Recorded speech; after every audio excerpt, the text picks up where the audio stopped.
E aí, pessoal do Você Mais Rico, aqui quem fala é Bruno Perini, criador do canal. E nesse vídeo, na verdade, nos dois próximos vídeos, eu vou dividir esse conteúdo em duas partes, uma teórica e uma prática. A gente vai falar sobre NFTs e mais especificamente sobre isso aqui, a coleção Criptosócios, uma coleção que a gente lançou no final do ano passado, a bem da verdade, começo desse ano, porque ela surgiu no final do ano passado, mas ela começou a funcionar, foram transferidos os NFTs já em 2022. E a gente vê aqui, são 10 mil itens únicos, hoje com 5.100 donos aproximadamente, eles não mostram além aqui, né, da parte da desenho e da unidade, com um floor price de 0,142 Ethers e um total de volume negociado até agora de 27,7 Ethers, porque até o presente momento a gente não vendeu nenhum desses NFTs, a gente apenas deu de bônus para pessoas que participaram do Viver de Renda Cripto e do Viver de Renda, meu curso de educação financeira.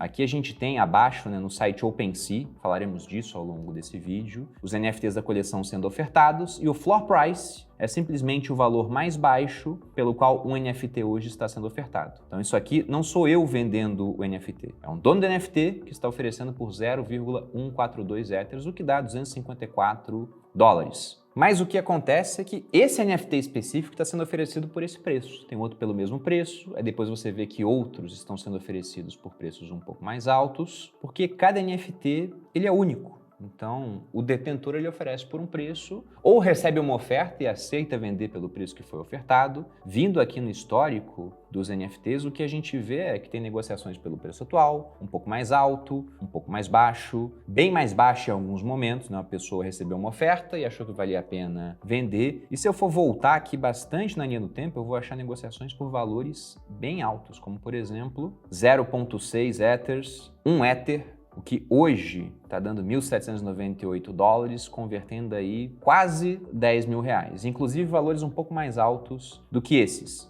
E voltando aqui na tela inicial, tem um ponto interessante. Como é que você vê o valor de mercado de uma empresa? Você pega o valor da ação, multiplica pelo número de ações e você tem o valor de mercado. Se uma empresa tem 1 milhão de ações negociadas a 10 reais, o valor de mercado dela é 1 milhão vezes 10 reais, 10 milhões. Se eu fosse pegar esse mesmo tipo de conta para calcular o valor de mercado da coleção Criptosócios, o que a gente teria é que se um NFT está sendo negociado pelo preço mínimo de 0,142 Ethers e nós temos 10 mil NFTs, basta que eu faça essa multiplicação. Pegando o valor do Ether hoje, a gente vê que ele está em mais ou menos 1.800 dólares. De modo que 0,142 NFTs é igual a uns 255 dólares. Vezes 10 mil unidades, nós teríamos o valor da coleção de 2,5 milhões de dólares. Multiplicando por 4,85, que é mais ou menos o valor do dólar no dia de hoje, a gente chega no número de 12,4 milhões de reais. Então veja que até o ano passado essa coleção não existia e esse ano, devido à sua existência, fazendo essa conta, nós criamos, através da coleção de NFTs, 12,4 milhões de reais de valor. Lembrando que esse aqui é o preço mínimo pelo qual um NFT está sendo negociado hoje, dado pelo mercado. Há outros NFTs com preços mais altos. E aí chegamos na parte onde você vai me perguntar, caramba, interessante, né? Mas afinal de contas, o que esse NFT? Eu não entendi para que serve, é só uma série de imagens, uma coleção de figurinha que você montou. O que é isso? Por que ano passado tanta gente falou desse assunto e esse ano há muito menos gente falando, as buscas caíram muito. Então vamos ver a parte teórica do que são NFTs, inclusive o que está acontecendo no mundo, né? Não só com NFTs, mas o processo de transformação digital. Eu separei alguns slides aqui e o primeiro deles é um questionamento. Gostaria de saber a resposta de vocês, inclusive aqui nos comentários do vídeo, sobre o que é mais importante na sua vida hoje, aquilo que é físico ou aquilo que é digital.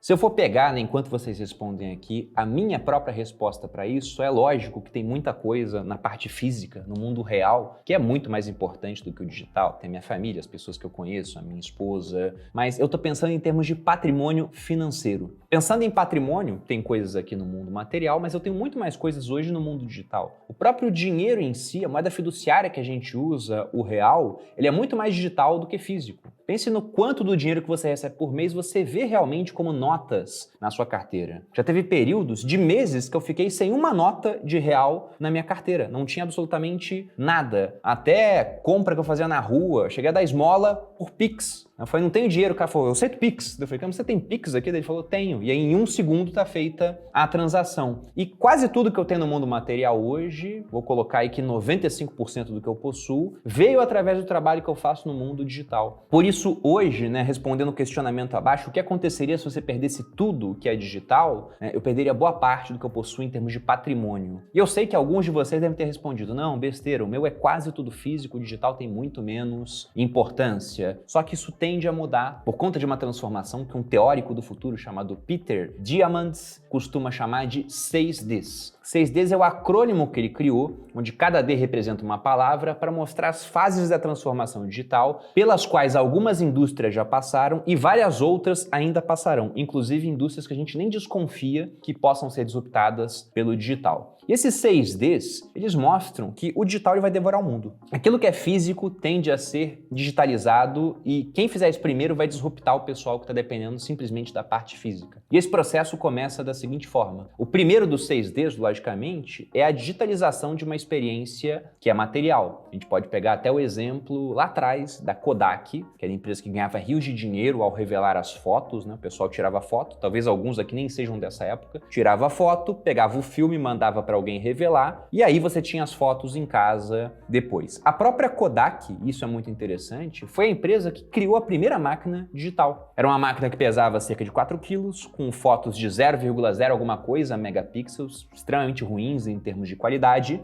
e eles olharam para aquilo e pensaram, isso aqui é horrível, portanto não é uma ameaça para o meu negócio muito rentável e simplesmente eu vou deixar de lado. Quem quiser pode desenvolver essa invenção, a patente é nossa, a gente ganha um dinheirinho com isso e vida que segue. Repare que aí nós já temos o segundo D, que é o da decepção, porque o início da experiência digital nunca é tão boa quanto a experiência material. A primeira foto digital era simplesmente horrorosa comparado a uma foto normal, material, física, que a gente revelava. Só que o digital, ele evolui muito rápido. É muito famosa aquela lei que existe no mundo da computação chamada Lei de Moore, do Gordon Moore, que foi um dos criadores da Intel, onde após um tempo de observação, vendo a evolução daquela indústria, ele falou que o número de transistores em um chip dobraria a cada 2 anos pelo mesmo custo. Então, ele está falando mais ou menos o seguinte, que os chips dos próximos 2 anos serão mais potentes do que os chips dos últimos 50 anos somados. E esse paradigma ele tem sido mantido no mundo da computação e uma hora ele vai poder ser mantido porque vai precisar de tantos transistores tão pequenos que a gente vai chegar a um novo paradigma da computação, com evolução talvez até muito mais rápida, né? Porque tecnologia gera mais tecnologia. E como o digital ele cresce muito rápido, tem uma hora que ele vai ultrapassar o processo físico, oferecendo uma experiência de mesmo calibre e potencialmente até com vantagens, como por exemplo a experiência que nós temos aqui agora. Se eu fosse ministrar esse conteúdo, vamos chamar essa aula,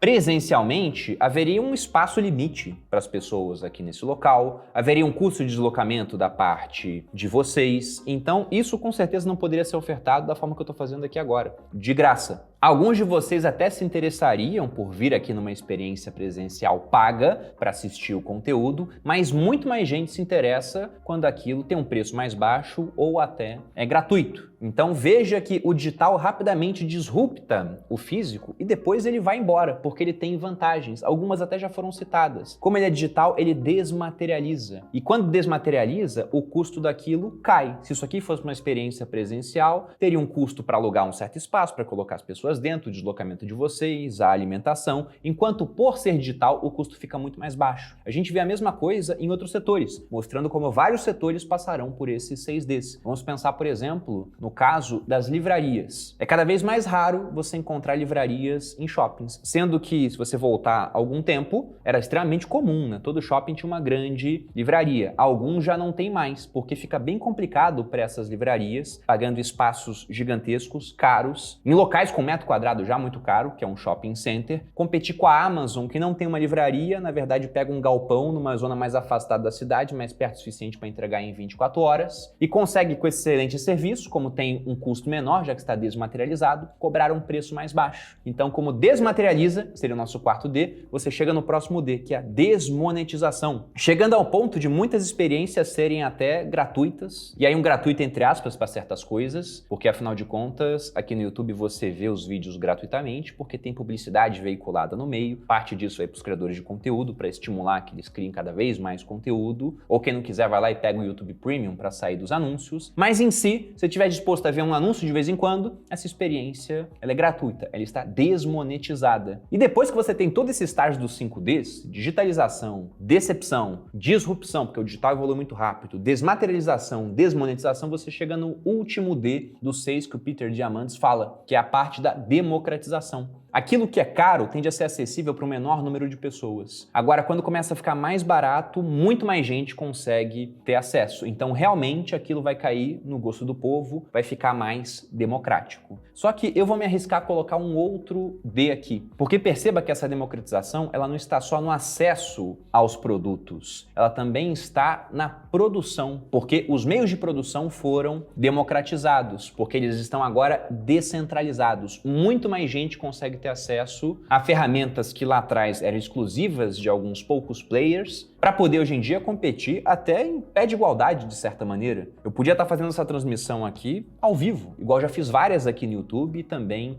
lá no Instagram. Sendo que se você volta no tempo 10 anos, quem tinha condições de fazer isso por um preço que era muito alto na época, eram as grandes emissoras de TV. Era muito complicado fazer uma transmissão ao vivo. E tivemos esse mesmo processo de evolução da tecnologia, de disrupção, de desmaterialização, desmonetização, democratização e descentralização, que é o que está acontecendo agora. E os NFTs, eles também fazem parte disso, dessa transformação digital. E para quem nunca viu a definição de NFT, cabe colocar aqui. NFT é um token não fungível, vem do inglês, né? Non-fungible token. E esse termo fungível, ele costuma causar certa confusão. Então vale a pena a gente exemplificar aqui o que é fungível e o que é não fungível. Pensando em moeda fiduciária, por exemplo, uma nota de R$10 pode ser trocada por 2 de 5 ou por 5 de 2 e não tem absolutamente nenhuma diferença entre si. Você pode me dar uma nota de R$10 e eu vou fazer um Pix para você de R$10. Vai ser a mesma coisa. Tirando para aquele pessoal que coleciona, né, interessado em numismática, porque algumas notas valem mais do que outras, são séries mais raras, um presidente do Banco Central que ficou menos tempo, alguns têm um Deus seja louvado, outros não. Mas, no geral, moeda é não fungível. Até o próprio Bitcoin, por exemplo. Se eu transfiro um Bitcoin para você e depois você me transfere de volta um Bitcoin, mesmo que sejam Bitcoins diferentes, na prática não vai haver diferença nenhuma para mim ou para você. Cada um agora está com o mesmo Bitcoin que tinha antes. Então veja que são itens fungíveis, podem ser facilmente substituídos. Agora, itens que não são fungíveis, são únicos em certos aspectos. Pessoas, por exemplo, né? Tem uma pessoa trabalhando contigo, você manda ela embora, contrata uma outra, você tem agora uma pessoa no mesmo posto, mas cada um tem características que os tornam, de certa forma, insubstituíveis como indivíduos. Aqui no exemplo eu coloquei uma casa. Por mais que eu ache uma casa que tem o mesmo preço da minha casa atual, né? No mercado elas são exatamente negociadas pelo mesmo valor, elas não têm a mesma planta. E mesmo que tivessem a mesma planta, não estão localizadas no mesmo local, no mesmo terreno. Podem estar no mesmo condomínio, mas como dois corpos não conseguem ocupar o mesmo lugar no espaço, né, a física, elas serão diferentes de alguma forma. E os NFTs trouxeram isso para o mundo digital até o ponto da unicidade. Porque já havia escassez no mundo digital, onde é complicado até haver escassez. Pense que se eu mandar um e-mail para uma pessoa, ela pode pegar esse mesmo e-mail e mandar para 10 mil, e cada uma dessas 10 mil podem mandar para mais 10 mil, e daqui a pouco todo mundo pode ter uma cópia daquele e-mail. Aí o Bitcoin veio e falou, não, vamos colocar aqui uma certa escassez, serão 21 milhões de unidades. Mas veja, são 21 milhões. O NFT veio e falou, olha, a gente consegue levar essa escassez até o ponto de um único item, que vai ser sempre diferente de outros itens, por mais que certos componentes desse item sejam iguais. A imagem, por exemplo. E mesmo assim, ele vai ser diferente. E é interessante notar que o que está acontecendo agora com Bitcoin, com criptomoedas e com NFTs não é nada além de um processo que já aconteceu outras vezes na história e que se repetirá no futuro. O que a gente tem é um ciclo histórico que mostra que toda revolução tecnológica leva a uma revolução financeira,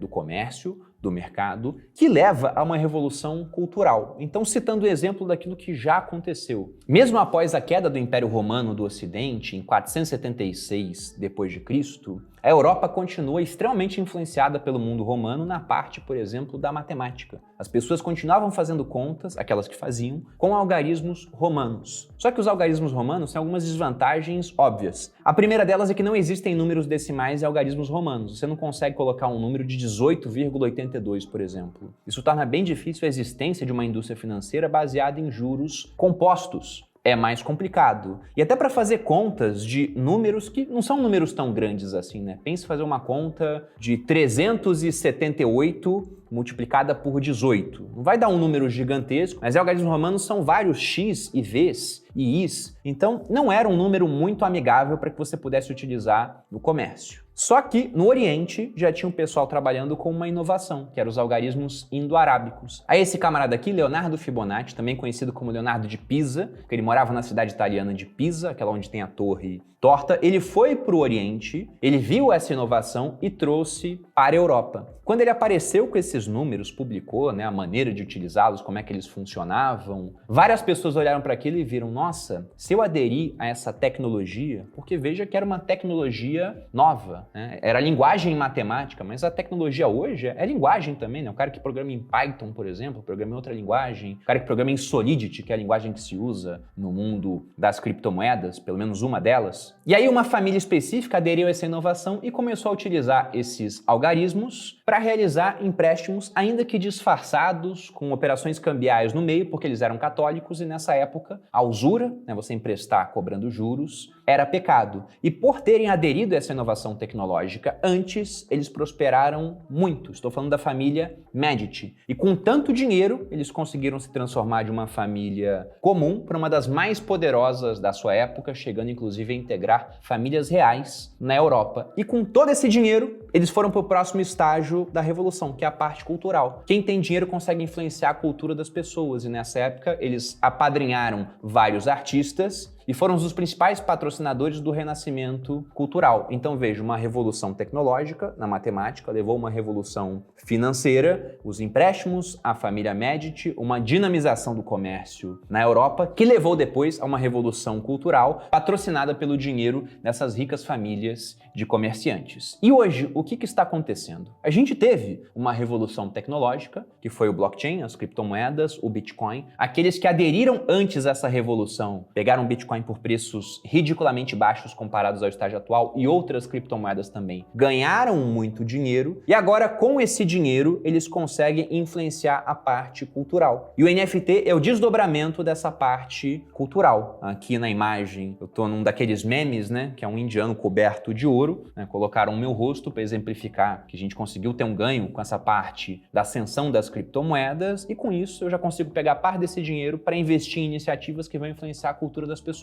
como os próprios NFTs. E essa parte cultural é uma das formas de utilizar o NFT. A gente vai ver mais detalhes disso aqui à frente. Mas, na verdade, quando a gente fala assim, nossa, para que servem os NFTs? Há usos óbvios, como essa parte de obras de arte sendo digitalizadas ou já nascendo digitais, e outros usos que a gente nem desconfia que serão criados. Eu gosto sempre de dar o exemplo do Thomas Edison, que foi um grande inventor, e entre as suas invenções, uma daquelas que teve maior sucesso foi o fonógrafo, que vocês podem ver aqui na imagem. O fonógrafo, ele era um aparelho utilizado para gravar e reproduzir sons. E quando o Edison criou o fonógrafo, ele também fez um documento sobre possíveis maneiras de utilizar bem aquela tecnologia. E entre as maneiras ele colocou lá, por exemplo, gravar as últimas palavras de pessoas que iriam morrer para que a família pudesse continuar ouvindo aquilo quando quisesse. Ou alguém pegar um livro, ler o livro na frente do fonógrafo para que o som pudesse ser reproduzido para pessoas que não tinham visão. Então a gente pode falar que o Thomas Edison ele também acabou inventando o audiobook com essa ideia, mas dentre os usos que ele colocou para a tecnologia, não havia lá, por exemplo, uma aplicação na indústria da música. Ele não falou, alguém vai tocar música na frente, a gente grava e depois reproduz. E rapidamente, como o conhecimento está disperso pela sociedade, quando essa invenção bateu na mão das pessoas, algumas pensaram, caramba, e se eu gravar música para reproduzir depois? E quando o Edison viu que isso estava sendo feito, ele inclusive falou que não era aquele um uso adequado para o fonógrafo. Ele falou que estavam corrompendo a invenção dele. E demorou anos para que o Thomas Edison chegasse depois e dissesse, de fato, o melhor uso para o fonógrafo, no final das contas, é para a indústria musical.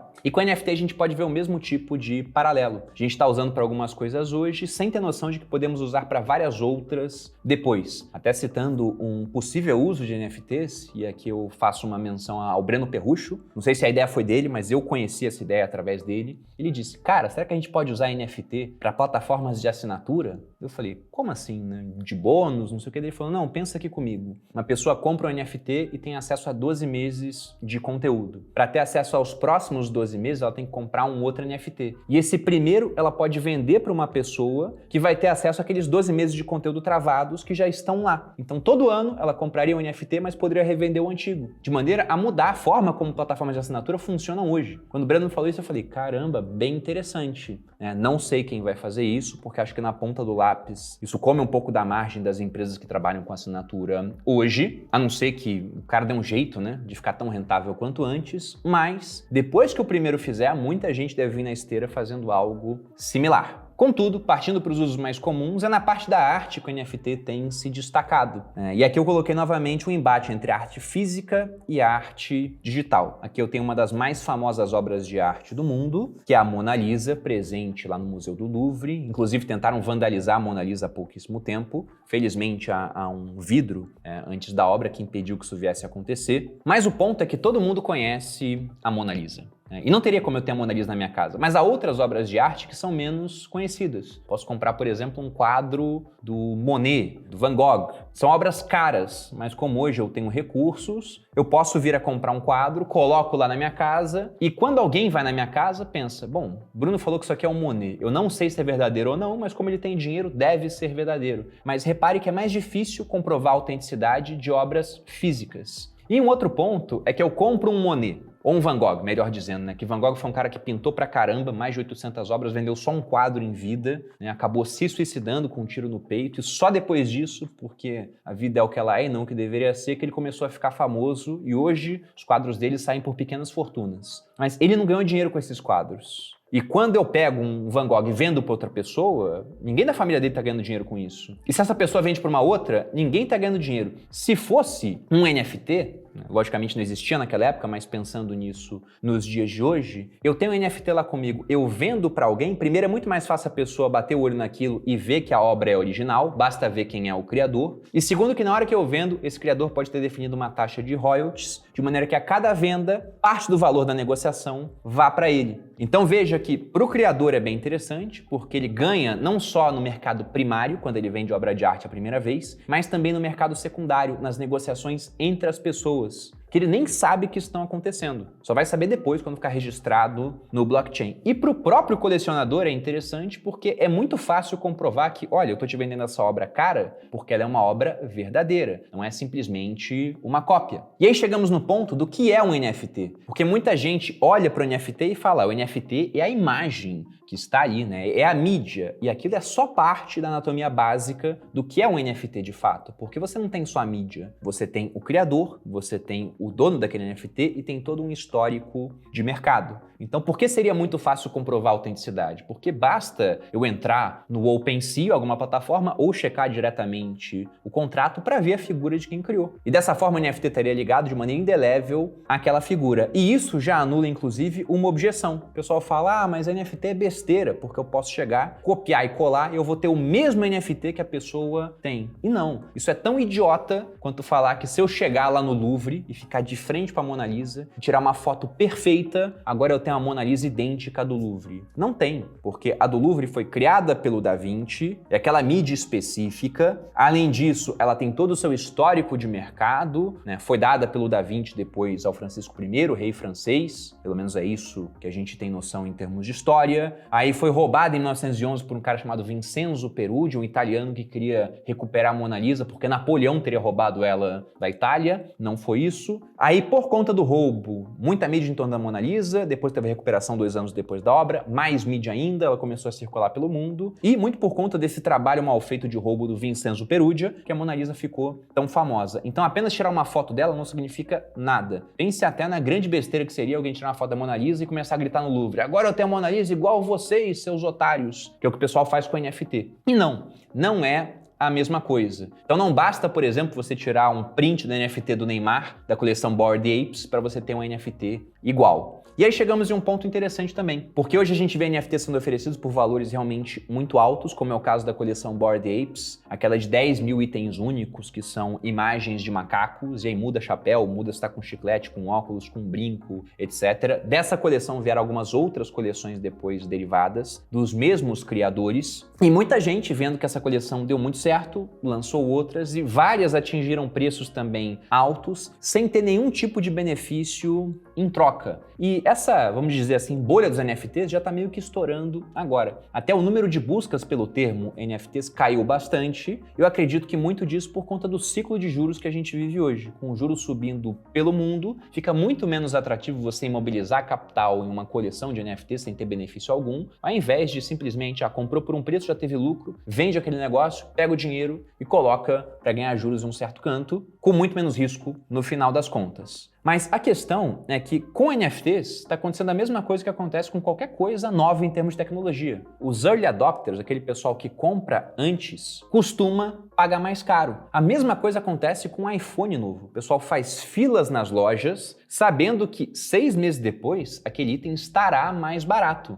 porque afinal de contas vai ter muito mais oferta de iPhone, já vão estar pensando em criar um outro para o próximo ano, e aí o preço daquilo vai cair. E com NFTs, a gente vai ver o mesmo movimento. Eu sempre digo que boa parte dos NFTs vai chegar a um valor zero ou próximo de zero. Até fazendo uma analogia novamente com o mercado de arte, é o que acontece. Algumas poucas obras têm muito valor de mercado, enquanto várias outras não têm valor nenhum ou são negociadas por um valor incrivelmente baixo. E com NFT isso deve acontecer pelo seguinte, oferta e demanda, normais, né? Um dos negócios mais perenes que existem no mundo. De vez em quando o pessoal manda na minha caixinha do Instagram, Bruno, quero fazer uma tatuagem, me dá uma ideia de algo eterno que realmente não vai mudar. Eu sempre sugiro curva de oferta e demanda, isso não muda. Nome de cônjuge pode acabar mudando. Curva de oferta e demanda é eterna. Então, pensando em oferta e demanda para esse universo de NFTs. O que a gente teve foi a popularização do NFT realmente no ano passado. Existe há mais tempo, mas era um negócio que era mais conhecido apenas pelo pessoal que é muito imerso no mundo cripto. Ano passado, como popularizou, as pessoas pesquisaram sobre aquilo, quiseram se inteirar, quiseram comprar um NFT para ver como era. Você teve um grande aumento da demanda, sem que a oferta tivesse aumentado muito. Mas à medida que o pessoal vê o que é fácil criar NFTs, principalmente se for um item específico, é basicamente igual postar uma foto em rede social, coleções já têm um pouco mais de complexidade, mas não são tão complexas assim, a oferta começou a crescer bastante. E ela tende a crescer até mais do que a demanda, porque a demanda agora está diminuindo nesse mundo de juros altos. E aí com muita oferta, que tende a aumentar cada vez mais, porque como eu disse, criar um NFT específico é igual postar uma foto em rede social. Sem que a demanda aumente muito, a tendência é que o preço venha a cair. E cada coleção vai reagir a isso de uma certa forma, né? Uma coisa é você lançar uma coleção quando existem apenas 10 no mercado, outra coisa é lançar uma coleção quando já existem milhões de coleções no mercado. Mas qual vai ser a exceção para as coleções de NFT que vão chegar a zero? Quais devem se destacar? Na minha visão, aquelas que têm uma comunidade por trás. Como é o caso até da coleção Bored Apes, que é aquela que eu citei, que o Neymar, por exemplo, faz parte, comprou 2 NFTs daquela coleção. Mas não é só o Neymar que está lá dentro. Pegando algumas pessoas famosas que têm Bored Apes, né? Tem o Neymar, tem o Eminem, Paris Hilton, Justin Bieber, Post Malone, tem astros da NBA, NFL, a Madonna há pouco tempo, ela também estava com o NFT da coleção Bored Apes. E eles fazem eventos específicos, fazem festas, onde só as pessoas da coleção podem entrar. Estão com ideia de comprar hotéis, já veicularam até, não sei se foram nem os criadores ou as pessoas que fazem parte, né? Por que não usar parte do tesouro da coleção para comprar uma ilha, por exemplo? Já que eles movimentaram muito dinheiro. Vindo aqui no OpenSea para ver esse dado em tempo real, a coleção movimentou, só dos Bored Apes, 593.600 Ethers. Fazendo aí uma conta com Ether a $1.800, isso aqui dá 1.068.480.000. Sendo que desse dinheiro, parte vai para os criadores da coleção. Vendo aqui os royalties, por exemplo, se eu clico aqui e desço para ver nos detalhes, a gente vê que 2,5% das negociações, do valor que passa pelas negociações, vai para os criadores. 2,5% desse valor de 1.068 bilhões dá 26.712.000 dólares. Então já dá para comprar um belo de um hotel e talvez até uma pequena ilha realmente, só com o dinheiro que eles ganharam com essa única coleção. E voltando aqui para a nossa apresentação, se eu acho que as coleções que serão bem-sucedidas são aquelas que têm comunidade por trás, eu também tenho uma comunidade por trás, construída aqui ao longo de anos na internet. E eu pensei, por que não? Já que eu estou imerso nesse mundo cripto, gosto bastante disso, e entendo essas fases da revolução tecnológica que levou à financeira, que vai levar à cultural, lançar uma coleção nossa. E aí nasceu essa iniciativa que nós batizamos de Criptosócios, que é uma coleção com 10 mil itens únicos, que no começo foram dadas de bônus para o pessoal que fazia os nossos cursos, e hoje, através da livre interação entre as pessoas no mercado, tem um certo preço por conta dos benefícios que a gente ofereceu. Então, hoje, Qual o objetivo da coleção? É simplesmente reforçar a comunidade. Porque eu entendo que se eu tenho uma comunidade forte comigo, qualquer tipo de iniciativa que eu venha lançar tem mais chance de dar certo. E até aquela história que eu sempre falo dos 1000 fãs fiéis. Se você tiver 1000 pessoas que realmente consomem pra caramba o seu conteúdo, gostam das suas opiniões, querem estar perto de você, se você lançar um livro, as 1000 pessoas vão querer o livro. Se tiver um evento, as 1000 pessoas vão querer ir nesse evento. Se lançar um curso online, as 1000 pessoas vão querer estar contigo. Se lançar um CD acústico de músicas sertanejas, talvez elas comprem, por mais que você cante mal, porque afinal é o seu CD acústico de músicas sertanejas. E brinco até que se lançar um perfil do OnlyFans, se bobear vai ter gente querendo entrar só pra falar, Bruno, eu vou entrar porque é você que tá lá no OnlyFans. E aí, na coleção, eu pensei, bom, hoje eu acho que eu já tô muito além dos 1000 fãs fiéis, mas no começo vamos dar de bônus, porque afinal de contas não sei o quanto isso pode valer, né? O conhecimento tá disperso pela sociedade, mas eu quero atrelar benefícios para que isso possa ter um valor de mercado. E os benefícios que a gente colocou, por enquanto, com um único NFT, você pode vir aqui em eventos que a gente faz mensalmente no Grupo Primo, e não é obrigado a devolver o NFT, tá? Simplesmente, você tem o NFT, você vem ao evento, pode vir de novo, já teve pessoas que vieram mais de uma vez, e depois que você veio, você fala, cara, gostei e vou revender o NFT porque eu acho que tá num preço bacana, preciso de dinheiro, né? Por qualquer motivo, acho que vai cair de preço, cada um tem sua opinião, você vai e revende. E se quiser vir de novo, basta ter um NFT e se inscrever para as vagas, que logicamente são limitadas, é um evento físico. A gente deve até começar a gravar alguns trechos para colocar aqui no YouTube. Se quiserem ter acesso a isso, deixa um comentário,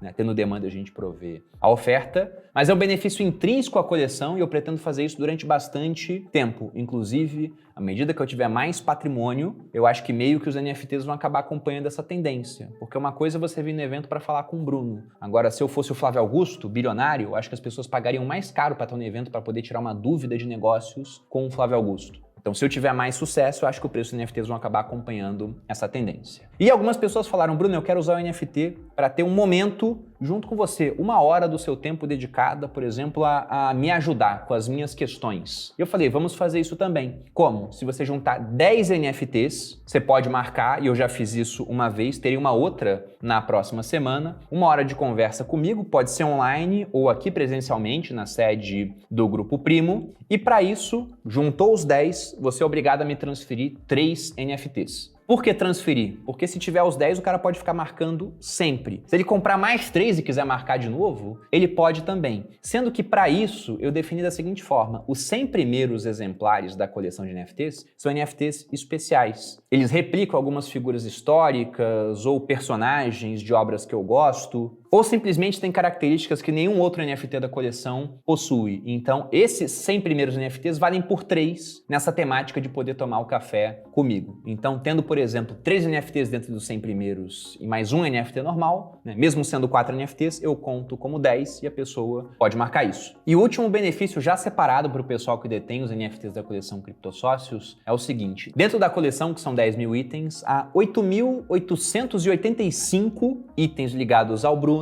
e 1.015 itens ligados à minha esposa, a Malu. Por isso que é Criptosócio. A gente faz o podcast O Sócio juntos. Para quem não conhece, fica aqui o convite para ouvir. E os NFTs da Malu, eles não foram dados ainda, tirando algumas poucas pessoas que tiveram acesso especial e alguns colaboradores aqui do Grupo Primo que já tinham mais de 1 ano de casa que receberam NFTs da Malu. Aqui eu tenho um que eu possuo na minha carteira, que é a Malu de Mona Lisa, e o número desse NFT é 1911, em alusão à data que o Vincenzo Perugia roubou a Mona Lisa do Louvre. A gente vai realizar a venda desses NFTs da Malu no mês de julho. Essa é a previsão atual. E o pessoal que já tem o NFT da coleção Criptosócios vai ter acesso a isso de maneira diferenciada antes e por um preço mais baixo. Se sobrar, a gente vai oferecer para quem está de fora. Isso se sobrar. Não sei se vai chegar a sobrar. E a ideia depois é que tendo, por exemplo, um Bruno e uma Malu na sua carteira, a gente possa fazer um airdrop para essa pessoa, dar um outro item específico, porque ela tem os dois, seguindo mais ou menos a esteira que a gente viu que algumas coleções que tiveram bastante sucesso fizeram,